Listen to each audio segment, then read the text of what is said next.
जनता की न्यूज में आपका स्वागत है। मैं कादिर अंसारी।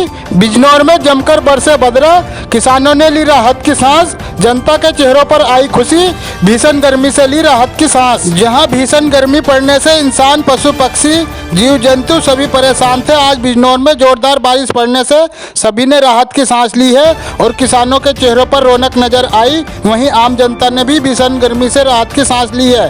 देखिए ये रिपोर्ट।